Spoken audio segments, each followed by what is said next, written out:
ದಯವಿಟ್ಟು ನಿಮ್ಮೆಲ್ಲರಲ್ಲೂ ಒಂದು ಕೋರಿಕೆ, ಮನವಿ ಏನಾದ್ರು ಅಂತ ಅನ್ಕೊಳ್ಳಿ. ಇದನ್ನ ಹೇಳ್ಕೊಳ್ಳಿಕ್ಕೆ ನಂಗೇನು ಮುಜುಗರ ಅಂತಾನು ಅನ್ಸಲ್ಲ, ಏನು ಅನ್ಸಲ್ಲ. ಮತ್ತೆ ಇನ್ನೊಂದ್ಸಲ ಟ್ರೈ ಮಾಡ್ತೀರಾ ಅಂತ ಅಂದ್ರೆ ನಮ್ಮ ಕೇಕ್ನ ಫ್ಯಾನ್ಗೆ ಕೊಡೋಣ. ಇವರ ರಿವ್ಯೂ ಹೆಂಗಿರುತ್ತೆ ನೋಡೋಣ. ನಮ್ಮ ಅಮ್ಮ ಅಂತೂ ಏಕ್ ಮಾರ್ದೋದು ಕೂಡ. ಹೆಲೋ, ಎಲ್ಲರಿಗೂ ನಮಸ್ಕಾರ. ವೆಲ್ಕಮ್ ಟು ಸ್ವಲ್ಪ ಕುಕ್ಕು ಸ್ವಲ್ಪ ಟಾಕು ಎಪಿಸೋಡ್ 2. ಸೊ ಈ ಎಪಿಸೋಡ್ ಹೆಂಗ್ ಬರುತ್ತೆ ನೋಡೋಣ, ಆಯ್ತಾ. ಇವತ್ತು ಯಾವ ರೆಸಿಪಿನ ತಗೊಂಡ್ ಬಂದಿದ್ದೀನಿ ಟ್ರಯಲ್ ಅಂಡ್ ಎರರ್ ಮಾಡಕ್ಕೆ ಅಂತ ಅಂದ್ರೆ ಕೇಕ್. ಸೊ ಆಬ್ವಿಯಸ್ಲಿ ನನ್ನ ವ್ಲಾಗ್ಗಳನ್ನ ಕಂಟಿನ್ಯೂಸ್ ಆಗಿ ಫಾಲೋ ಮಾಡ್ತಾ ಇರೋರಿಗೆ ಗೊತ್ತಿರುತ್ತೆ, ನಾನು ಕೇಕ್ ಮಾಡಿದ್ದೀನಿ, ಚೆನ್ನಾಗಿ ಬಂದಿದೆ, ಕೆಲವೊಂದ್ಸಲ ಹಾಳಾಗಿದೆ ಅಂತ. ಸೊ ಇದ್ರಲ್ಲಿ ಏನಪ್ಪ ಟ್ವಿಸ್ಟು ಅಂತ ಅಂದ್ರೆ ರಾಗಿ ಕೇಕ್ ಮಾಡ್ತಾ ಇದ್ದೀನಿ. ನಾನು ಇದುವರೆಗೂ ಗೋಧಿ ಹಿಟ್ಟಲ್ಲಿ ಕೇಕ್ ಟ್ರೈ ಮಾಡಿದ್ದೀನಿ, ಮೈದಾ ಹಿಟ್ಟಲ್ಲಿ ಕೇಕ್ ಟ್ರೈ ಮಾಡಿದ್ದೀನಿ, ಈ ಬಿಸ್ಕೆಟ್ಸ್ ಅಲ್ಲಿ ಟ್ರೈ ಮಾಡಿದ್ದೀನಿ, ಆದರೆ ರಾಗಿ ಹಿಟ್ಟಲ್ಲಿ ಯಾವತ್ತೂ ಟ್ರೈ ಮಾಡಿರಲಿಲ್ಲ. ಸೊ ಇವತ್ತು ರಾಗಿ ಹಿಟ್ಟಲ್ಲಿ ಕೇಕ್ನ ಟ್ರೈ ಮಾಡೋಣ, ಹೆಂಗೆ ಬರುತ್ತೆ ಅಂತ ನೋಡೋಣ. ಇವತ್ತು ನಾನು ಬೇರೆ ಅಡುಗೆ ಮನೇಲಿದ್ದೀನಿ. ಯಾವ ಅಡುಗೆ ಮನೆ? ನಮ್ಮ ಅಜ್ಜಿ ಮನೆ ಅಡುಗೆ ಮನೇಲಿದ್ದೀನಿ. ಸೊ ಲೆಟ್ಸ್ ಟ್ರೈ ಮಾಡೋಣ. ಮತ್ತೆ ಯಾಕೆ ತಡ ಮಾಡೋದು, ಅದಕ್ಕೆ ಏನೇನು ಇಂಗ್ರೀಡಿಯೆಂಟ್ಸ್ ಬೇಕು ನೋಡ್ಕೊಂಬನ್ನಿ ಆ್ಯಂಡ್ ದೆನ್ ಮಾಡೋಕ್ಕೆ ಸ್ಟಾರ್ಟ್ ಮಾಡುವ. 1 ಕಪ್ ಹಾಲು, 3/4 ಕಪ್ ಮೊಸರು, 1 ಕಪ್ ರಾಗಿ ಹಿಟ್ಟು, 1 ಕಪ್ಪು ಚಿರೋಟಿ ರವೆ. ನೀವು ಯಾವ ರವೆನಾದರೂ ತೊಗೋಬೋದು, ನಾನಿಲ್ಲಿ ಚಿರೋಟಿ ರವೆ ತೊಗೊಂಡಿದ್ದೀನಿ. ಒಂದು ಸ್ವಲ್ಪ ಏಲಕ್ಕಿ ಪುಡಿ. ಸೇಮ್ ಇದೇ ಥರ ಕಪ್ಪಲ್ಲಿ 1.5 ಕಪ್ಪು ಬೆಲ್ಲನ ತುರಿದಿಟ್ಕೊಂಡಿದ್ದೀನಿ. ಇದ್ರ ಬದಲು ನೀವು ಸಕ್ಕರೆನೂ ಹಾಕೋಬೋದು. ಒಂದು ಸ್ವಲ್ಪ ಬೇಕಿಂಗ್ ಸೋಡಾ, ಇಷ್ಟು ಅಲ್ಲ ಒಂದು ಸ್ವಲ್ಪ. ಸೊ ಇವಾಗ ಸ್ಟಾರ್ಟ್ ಮಾಡೋಣ. ಫಸ್ಟ್ ಒಂದು ಪಾತ್ರೆಗೆ ರಾಗಿ ಹಿಟ್ಟು, ರವೆ, ಬೆಲ್ಲ, ಏಲಕ್ಕಿ ಪುಡಿ, ಫಸ್ಟ್ ಸಾಲಿಡ್ಸ್ ಎಲ್ಲ ಹಾಕೊಂಡಿದ್ದೀನಿ ಎಕ್ಸೆಪ್ಟ್ ಬೇಕಿಂಗ್ ಸೋಡಾ ಲಾಸ್ಟಲ್ಲಿ ಹಾಕೋಣ. ಸೊ ಇವಾಗ ಫಸ್ಟು ಮೊಸರು, ಹಾಲನ್ನ ಇನ್ನೊಂದು ಸ್ವಲ್ಪ ಹಂಗೆ ಇಟ್ಕೊಂಡಿದ್ದೀನಿ, ಕನ್ಸಿಸ್ಟೆನ್ಸಿ ನೋಡ್ಕೊಂಡು ಕಲ್ಸೋಣ ಅಂತ. ಕ್ಲೀನಾಗಿ ಮಿಕ್ಸ್ ಮಾಡ್ಕೊಳ್ಳಿ, ಗಂಟುಗಂಟಾಗಿರ್ಬಾರ್ದು, ಆಯಿತಾ.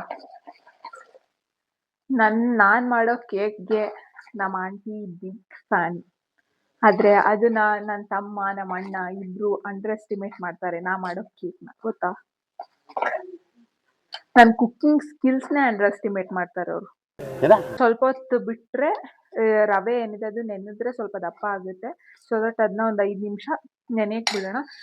ಅದೊಂದು 5 ನಿಮಿಷ ನೆನೆಯವರೆಗೆ ನಾನು ಇದಕ್ಕೆಲ್ಲ ಆಯಿಲಿಂಗ್ ಮಾಡ್ತೀನಿ. ಏನಂತ ಅಂದರೆ ಇಲ್ಲಿ ಬಟರ್ ಪೇಪರ್ ಇಲ್ಲ, ಸೊ ನಾನು ಇಡ್ಲಿ ಪಾತ್ರೆಯಲ್ಲಿ ಮಾಡ್ತಾ ಇದ್ದೀನಿ. No issues. ನಿಮ್ಮ ಮನೇಲಿ ಬಟರ್ ಪೇಪರ್ ಇಲ್ಲ ಅಂತ ಅಂದರೆ ಇಡ್ಲಿ ಪಾತ್ರೆ ಮಾಡ್ಕೊಳ್ಳಿ. ಏನಂತಂದರೆ ಬಟರ್ ಪೇಪರ್ನ ನೀವು ಅಂಗಡಿಯಿಂದನೇ ತರಬೇಕು ಅಂತ ಏನಿಲ್ಲ. ಈಗ ಬೆಣ್ಣೆನ ಹೊರಗಡೆಯಿಂದ ನಂದಿನಿ ಅಥವಾ ಬೇರೆ ಕಡೆಯಿಂದ ತಂದಿರ್ತೀರಲ್ವಾ, ಅದರಲ್ಲಿ ಮೇಲ್ಗಡೆ ಒಂದು ಮೌಲ್ಡಿಂಗ್ ಶೀಟ್ ಹಾಕಿರ್ತಾರೆ ಬಟರ್ ಮೇಲ್ಗಡೆ. ಆ ಶೀಟ್ನ ಹಂಗೆ ಕ್ಲೀನಾಗಿ ಬೆಣ್ಣೆ ಎಲ್ಲ ತೆಗೆದ್ಬಿಟ್ಟು ಫ್ರಿಜ್ಜಲ್ಲಿ ಇಟ್ಕೊಳ್ಳಿ. ನೀವು ಯಾವಾಗೆಲ್ಲ ಈ ಥರ ಕೇಕ್ ಮಾಡ್ತೀರಾ ಅವಾಗ ಅಲ್ಲಿ ಬೇಸ್ಗೆ ಇನ್ನೊಂದು ಸ್ವಲ್ಪ ಎಣ್ಣೆ ಅಥವಾ ಬೆಣ್ಣೆ, ತುಪ್ಪ ಏನಾದರೂ ಹಾಕಿ ಯೂಸ್ ಮಾಡ್ಕೊಳ್ಳಿ ಅಷ್ಟೇ. ಯಾರೆಲ್ಲ ಮೈಸೂರು ಲೈಟಿಂಗ್ಸ್ ನೋಡೋಕೆ ಹೋಗಿದ್ವಿ, ಈ ಸಲ ಸಖತ್ತಾಗಿ ಮಾಡಿದಾರಲ್ವಾ ಅರಸು ರೋಡಲ್ಲಂತೂ. ಆಹಾ, ನಾನು ಹೋಗಿಲ್ಲ, ರೀಲ್ಸಲ್ಲಿ ನೋಡಿದ್ದು. ಒಂದು ಸ್ವಲ್ಪ ತೆಳು ಅಂತ ಅನ್ನಿಸ್ತು, ಅದಕ್ಕೆ ಒಂದು ಸ್ವಲ್ಪ ರಾಗಿ ಹಿಟ್ಟು ಹಾಕೊಂಡಿದ್ದೀನಿ. ಸೊ ಇಷ್ಟು ಬೇಕಿಂಗ್ ಸೋಡಾನ ಹಾಕೋಬೇಕಾಗುತ್ತೆ. ಸೊ ಎಲ್ಲರೂ ಪ್ರೇ ಮಾಡ್ಕೊಳ್ಳಿ ಚೆನ್ನಾಗಿ ಬರಲಿ ಅಂತ. ಪ್ರೇ ಮಾಡಿಕೊಂಡ್ರೆ ನಮಗೇನೆಲ್ಲ ಏನು ಸಿಗುತ್ತೆ, ನಮಗೂ ಕೊಡ್ತೀರಾ ಅಂತ ಅಂದ್ಬಿಡಿ. ಖಂಡಿತ ಬನ್ನಿ, ಕೊಡ್ತೀನಿ. ನಿಮ್ಮ ಮನೆ ಅಡ್ರೆಸ್ ಹೇಳಿ ಬರ್ತೀವಿ ಅಂತ ಅಂದ್ಬಿಡಿ. ಆಮೇಲೆ ಅದನ್ನು ನೀವೇ ಅಂತೀರಾ, ಇದನ್ನು ನೀವೇ ಅಂತೀರಾ ಅಂದ್ಬಿಡಿ. ಜಸ್ಟ್ ಫಾರ್ ಫನ್ ಅಷ್ಟೇ. ಸೊ ಇಲ್ಲಿ ಮನೇಲಿ ಚಾಕ್ಲೇಟ್ ಇತ್ತು, ಅರ್ಧಂಬರ್ಧಂ ತಿಂದಿರೋ ಚಾಕ್ಲೇಟ್, ಇನ್ನೂ ಅರ್ಧ ಹಂಗೆ ಇದೆ, ಅದನ್ನ ಇಲ್ಲಿಗೆ ಹಾಕೋಣ. ಲೈಕ್ ಚಾಕೋಲಾವಾ ಕೇಕಲ್ಲಿ ಮಧ್ಯೆ ಇರುತ್ತಲ್ಲ ಆ ಥರ.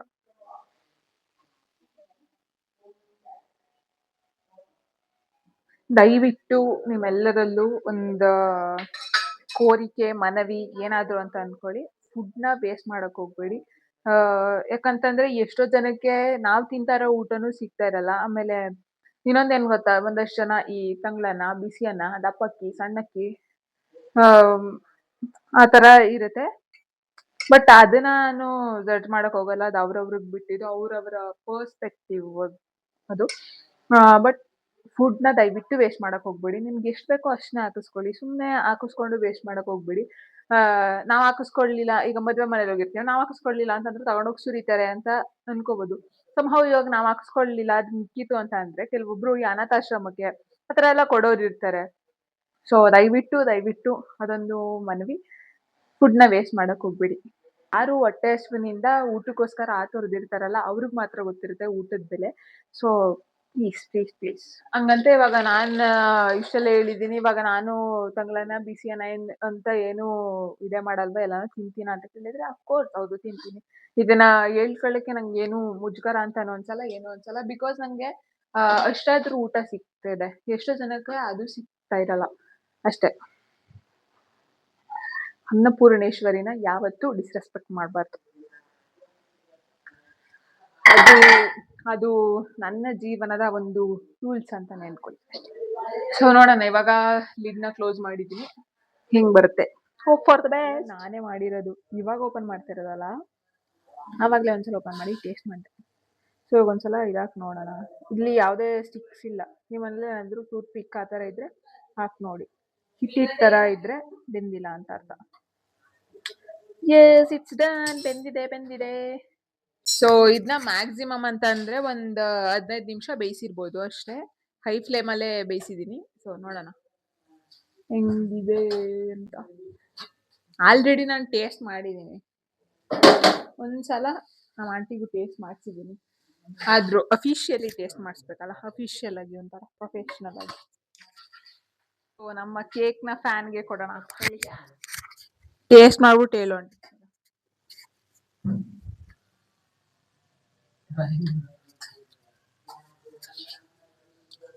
ನಾನು ಮಾಮೂಲಿ ಮಾಡ್ತಾ ಇದ್ನಲ್ಲ ಗೋಧಿ ಹಿಟ್ಟು ಮತ್ತೆ ಚಾಕ್ಲೇಟ್ ಅಂದ್ರೆ ಬಿಸ್ಕೆಟ್ ಅದು ಚೆನ್ನಾಗೈತೆ.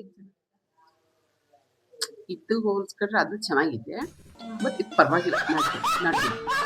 ಆಂಟಿ ರಿವ್ಯೂ ಆವ್ರೇಜ್ ಅನ್ನೋ ತರ ಇತ್ತಂತೆ. ಸೊ ನೆಕ್ಸ್ಟ್ ನಮ್ಮ ಅಮ್ಮ ಕೊಡೋಣ ಈಗ. ಸೊ ನಮ್ಮ ಓಜಿ ರಿವ್ಯೂವರ್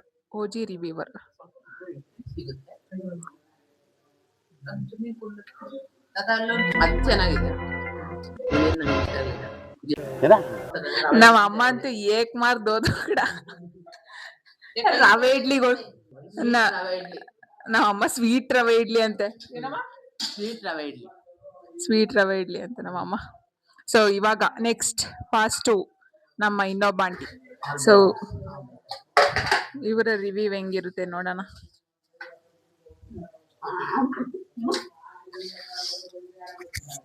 ನನ್ನ ಬರ್ತ್ಡೇ ಮಾಡಿದ್ದಲ್ಲ ಆ ಕೇಕ್ ಚೆನ್ನಾಗಿತ್ತು. ಇದು ಸ್ವಲ್ಪ ಪರವಾಗಿಲ್ಲ.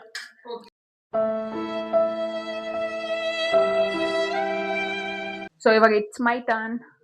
ನಾನು ಟೇಸ್ಟ್ ಮಾಡ್ತೀನಿ ಇವಾಗ. ಆಕ್ಚುಲಿ ಮಧ್ಯ ಇಲ್ಲಿ ಚಾಕ್ಲೇಟ್ ಹಾಕಿದೆ, ಅದು ಯಾರಿಗೂ ಸಿಕ್ಕಿಲ್ಲ, ಇವಾಗ ನಂಗೆ ಸಿಗ್ತದೆ. ಸೊ ನಿಮ್ಗೆ ಚಿಯರ್ಸ್.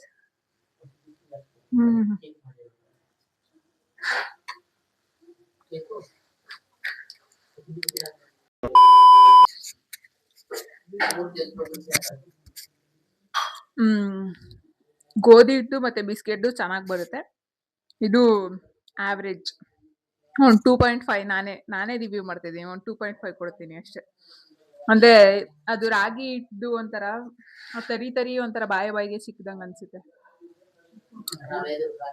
ರವೆ ಎಲ್ಲ ರಾಗಿ